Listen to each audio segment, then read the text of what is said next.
Hello and welcome to the status report overview of SKAGEN Kon-Tiki in February. Let's take a look at the highlights for the month. The fund was up 2% during February, outperforming the MSCI Emerging Markets Index by 0.1%. Year to date, Kon-Tiki is down 4.1%, which is slightly ahead of the benchmark. One new position was initiated during February and we exited completely from 2 companies. The portfolio remains attractively valued, both on an absolute and relative basis. The fund's top 35 holdings, which together represent 73% of the portfolio, trade at a weighted price-earnings multiple of 8 times versus 11.5 times for the index, and with a combined upside of 42% based on current target prices. Emerging markets now trade at a 35% discount to developed world markets. Sentiment towards emerging markets remains ice cold, and so far this year redemptions from US-based emerging market ETFs already exceeds the total for the whole of 2013. While some pessimism is warranted due to a lack of political and economic reforms, as well as fast debt build-up and vulnerable imbalances in certain countries, we believe that the sustained negative sentiment, coupled with attractive valuations, continue to bode well for long-term returns, especially for value-conscious, active stock pickers. Now let's take a look at the month's largest contributors and detractors from performance. The fund's 2 largest holdings were also the winners during the month. Hyundai's share price reacted positively to reports that it is set to build a 4th plant in China, which could be operational in 2015. China represented 23% of the Korean auto manufacturers' unit sales in 2013.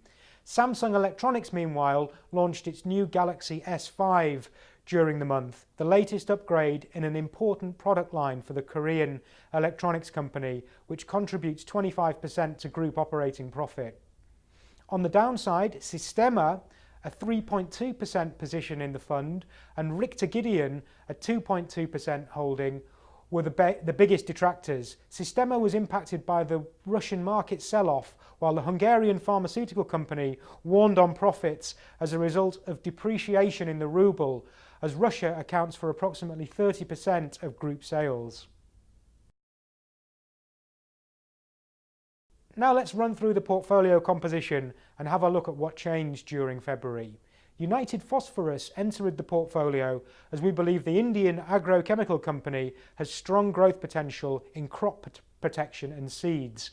The company has successfully expanded into a global competitor with patented, proprietary and generic products, and we believe it is in a strong position to capitalise on the expected demand growth as farmers seek higher crop productivity and better disease protection in countries like India. We continued adding to our position in SBI Holdings, the online Japanese broker, as we believe the company will benefit from increased trading activity and is priced at an attractive valuation. We took advantage, meanwhile, of temporary weakness in Lenovo's share price to increase our position in the Chinese electronics company during the month. We also increased our position in Kinnevik as we think the company will benefit from increased visibility on the valuation of new assets and the transition from a traditional Swedish investment company to a global developer of internet assets. On the sell side, we exited completely from Abengoa as the Spanish engineering services company's share price has increased almost 60% this year and reached our target price. We also sold out of HSBC as we saw limited upside potential compared to other investment opportunities.